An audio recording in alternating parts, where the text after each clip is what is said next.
வணக்கம். இந்த 100 days weight loss ஜர்னில இன்னைக்கு டே 32. இன்னைக்கு நான் என்னென்னலாம் ஃபுட் எடுத்துக்கிட்டேன் அப்படிங்கிறத பார்த்துடலாமா? இன்னைக்கு காலையில எம்ப்டி ஸ்டொமக்ல நெல்லிக்காய் ஜூஸோட தான் ஸ்டார்ட் பண்ணேன். இது எங்க வீட்ல உள்ள மரத்துல உள்ள நெல்லிக்காய் தான். எவ்வளோ நெல்லிக்காய் காய்ச்சிருக்கு பாருங்க. பறிக்க முடியல. மேலே வரைக்கும் இன்னும் நல்லா கொத்து கொத்தா காய்ச்சிருந்தது.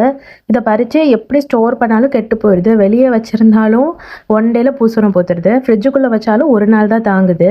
இதுக்கு ஏதாவது ஐடியா இருந்தால் கமெண்ட்டில் சொல்லுங்கள். காலையில் பிரேக்ஃபாஸ்ட்டுக்கு கொள்ளு பயிர் எடுத்துக்கிட்டேன்.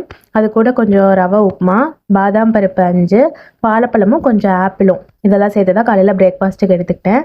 லஞ்சுக்கு வரகரிசி சாதத்தோட இன்னைக்கு கொஞ்சமாக பருப்பு கடைஞ்சிருந்தேன் எனக்கு மட்டும்.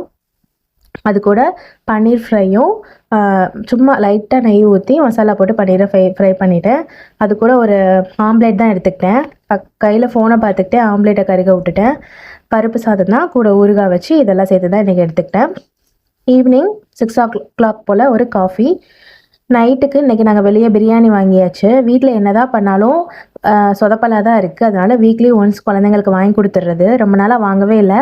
ஸோ நேற்று வாங்கி கொடுத்தாச்சு. சாப்பிட்டுட்டு எப்போதும் போல் ஏன்டா சாப்பிட்டேன்னு தான் ஃபீல் பண்ணிகிட்டு இருந்தேன். வயிறுலாம் ஒரு மாதிரி அப்செட்டாக இருந்தது. அதனால் நைட்டு கொஞ்சம் சுடு தண்ணியில் சீரகம் போட்டு கொதிக்க வச்சு அந்த வாட்டர் தான் குடித்தேன். இன்றைக்கி ஒரு 8K ஸ்டெப்ஸ் கம்ப்ளீட் பண்ணியிருக்கேன். நாளைக்கு இன்னொரு வீடியோவில் பார்க்கலாம். ஒவ்வொரு ஃபுட்டோட கலோரிஸ் டிஸ்கிரிப்ஷனில் கொடுக்குறேன். செக் பண்ணுங்கள். பாய்.